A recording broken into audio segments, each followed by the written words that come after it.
Hello Idle Hero fans, thank you for joining me tonight as I'm going to be making the final part of my tier list attempt. Again, just saying attempt because it's still just opinions, even if it is collected a bunch of opinions and gathered them together or used X amount of experience, it's still ultimately going to come down to some biases and stuff like that, but I try to do as best as I can for you guys. And while this is going to be the last official part of the tier list, so to say, I am going to do a follow-up video after this, answering some of the more pressing questions about heroes that didn't make the top 3, as to clear up a few things. I don't want to leave any kind of avenues undone where there's heroes that are kind of floating in the middle that might be good but might not be perfect, kind of like Faceless, for example. But anyway, this video is going to be about assassins, so let's get right into that. Probably the one everyone's been waiting for. The third best assassin, in my opinion, is Lutz. And that might come as a surprise to a lot of people because most people probably anticipated Faceless to be here.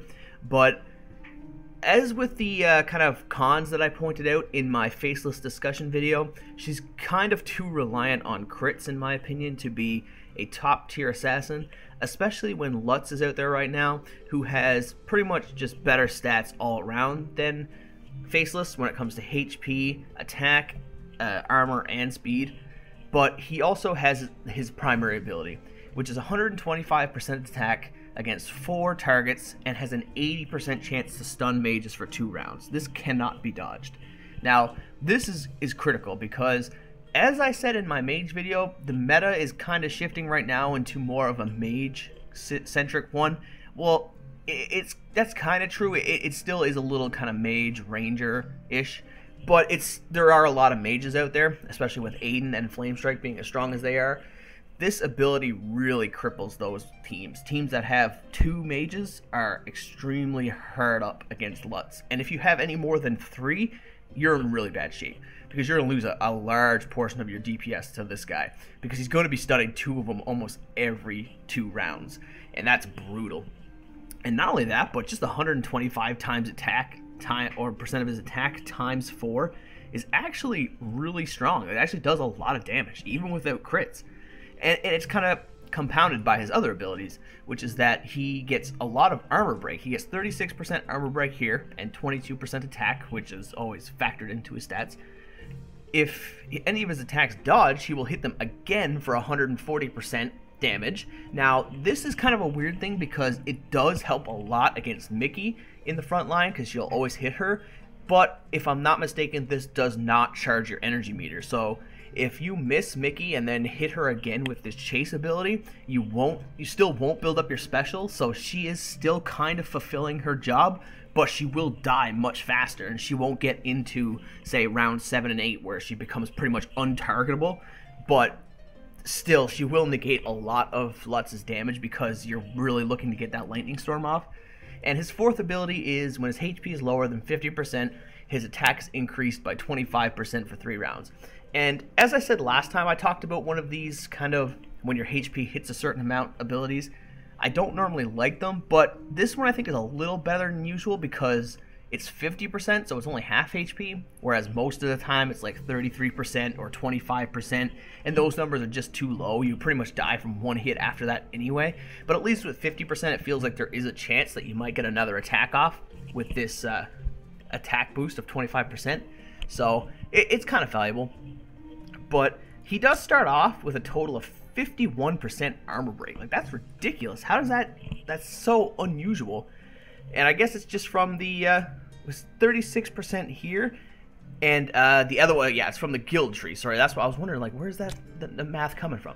But yeah, it's coming from his second passive, or his first passive, second ability, and the guild tech. Whereas 51% armor break. That's half the armor. He's gonna ignore half armor, which is really good against units like Gru, of course, or Dentalion, or any of those high armor units. Mickey again, because Mickey gets an armor boost from her ability, so helps him cut through her even faster than he normally would because he's always going to hit her, plus he's breaking a lot of her armor.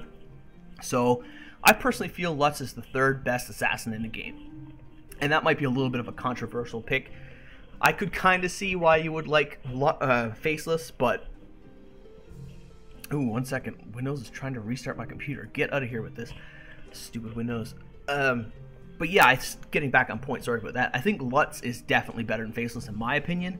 You are allowed to have differing opinions, of course, but I would go with Lutz. If given the choice, I'll pick Lutz for my team every time.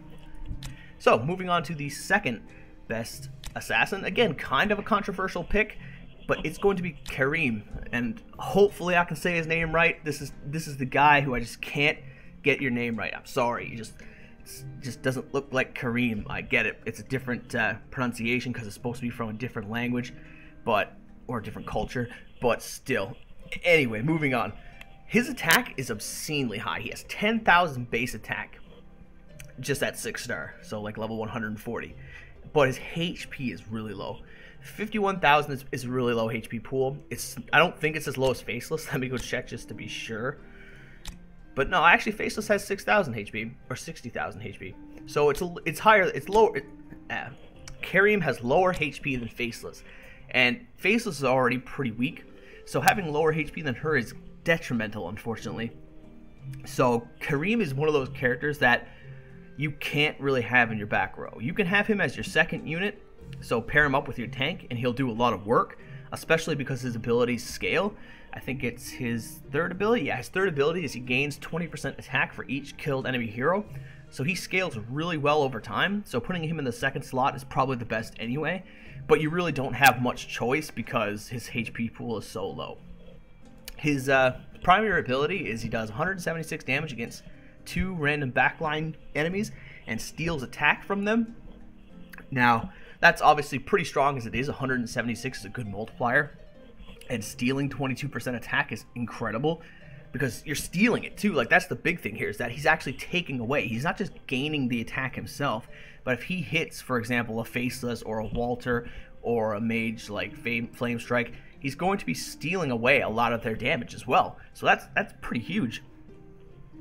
But it doesn't really have much crit modifier. Like, I think his total crit he gets is 30% from his second ability. So, like, it's not going to crit that often, but when it does, it will be huge. And we just discussed his third ability, so his last ability is that he just targets one enemy in the back line. And that's another one of those kind of wasted abilities, in my opinion. It's not bad, but this one doesn't even target the weakest enemy, so he can just hit random things.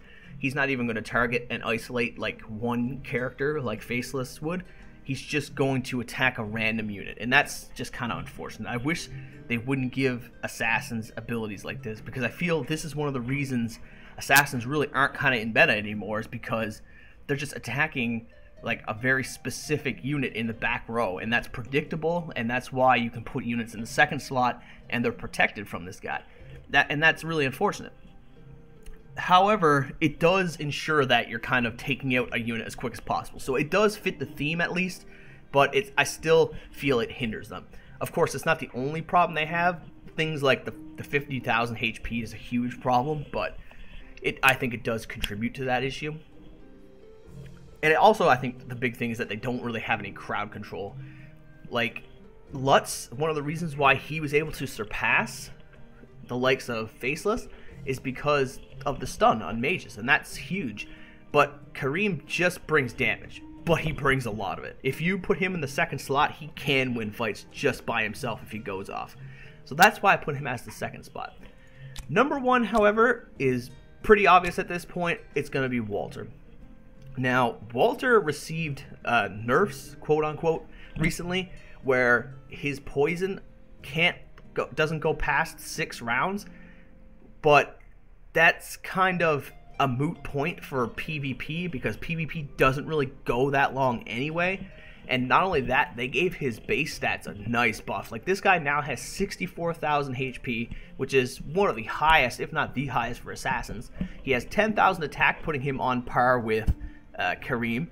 He has average armor and average speed for an assassin, but just the attack and HP buffs are incredible. I'm pretty sure that the so-called nerf that he recently gave him is actually a significant buff, all in all, because it does help him out way more in PvP. You will lose some damage against like the Marauders and the guild raid bosses, but I still feel that this was a worthy trade, especially if you're PvP oriented. So anyway, to his abilities. His first ability deals 160% attack to 2 random backline enemies and deals 48% damage for 6 rounds. But the crazy part about this is it also has a 30% chance to stun them for another 2 rounds. And that's actually just unusual. And that's why I think Walter, even if the meta does switch away to mages, he will always be relevant just because the stuns are awesome. It's only 30%, so it's not the highest, but the fact that you can have an assassin dealing so much focused damage as well as stunning your enemies, that's just amazing.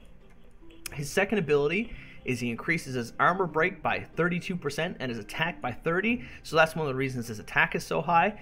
And as you can check, a very similar thing as Lutz, he has 47% armor break, just flat. That's without any type of gems or anything of that nature, just the guild tree and his abilities, which means he's just pretty much ignoring a huge chunk of your opponent's armor. His third passive is his attack has a 100% chance to poison the enemy, dealing 30% damage for 6 rounds. Now, this is particularly good against tanks because, like, if you're against Dentalion or Gru, this basically just means your attack is going to do 380% damage over 6 rounds. Now, to be fair, most PvP matches probably won't last that long, but even once you get past like 2 and 3 rounds, this makes his basic attacks very strong, and it's very underrated in my opinion. Like, everyone knows Walter is strong for his poison damage, but this ability in particular, and not many people talk about, but it is extremely effective at making his basic attacks do a lot of damage. And his last ability is this Toximist Barrier, which is when his life is lower than 50%, he poisons 2 random backline foes, dealing 80% damage for 2 rounds. Now, this is kind of like the perfect way to do if your HP is lower than X, do this ability kind of thing, because even if you just kill him after he gets this 50% lower, it doesn't matter because he's already inflicted the poison that will do 80% times 6 times 2. So this is just a tremendous amount of damage. Now, most people put him in the second slot, which I actually think is not his best. I think he's better off somewhere in the back row because he can do his big bursts, get a stun, get 1 or 2 people poisoned with his Envenomed Blade, and then if he gets hit down and destroyed, he also puts that poison damage on his opponents, which is just awesome. And there's just so much damage over time here. And this is why this guy's the god of PvE, like the bosses as well. This guy is the best at dealing with friendship bosses, the Marauders, or guild bosses. He just does so much damage over time. Even with this 6-round cap, I'm not exactly sure how that works with like being reapplied, but even if it just caps at exactly the 6 rounds, this guy is doing way more damage than everybody else, like significantly more. So if you're looking for a PvE hero, Walter is the best. If you're looking for a PvP hero, Walter is still the best assassin, and probably somewhere in like the top 5 of the best units for PvP in general, in my opinion. Which is actually kind of makes me think maybe I should do a video about that, like maybe the top 5 or top 10 PvP altogether with all the classes included. But anyway, that's a thought for another time. Basically what I'm just trying to say is that this guy's damage is really high because of his damage over time. And even though PvP matches usually don't last too long, there's still plenty of time for his damage to become exponential. As well as the fact that he can stun makes him the best assassin in my opinion. So, let me know what you guys think. If you guys disagree, agree, just let me know in the comments below. I want to thank you guys very much for the good reception I've received from this this tier list attempt. I actually expected it to be a little more controversial, again, for the lack of a better word, but it turned out to be pretty fair. A lot of people are pretty accepting of what I had to say and put some good comments. I'm glad that you guys kind of like are willing to sit down and debate it and not just get like angry about me having the wrong opinion. I've seen many threads on Reddit for things like this in this game and in other games go very sour, so I was kind of worried about it, but you guys are awesome. I want to thank you guys so much for that. Just because of a side note too, I don't know if you guys have noticed, but some of these little icons are now like holofoil. I don't know when they did this, but that's an awesome update. But that's neither here nor there. I just thought it was cool. But thank you guys for watching, and thank you guys for being awesome. Have a good night.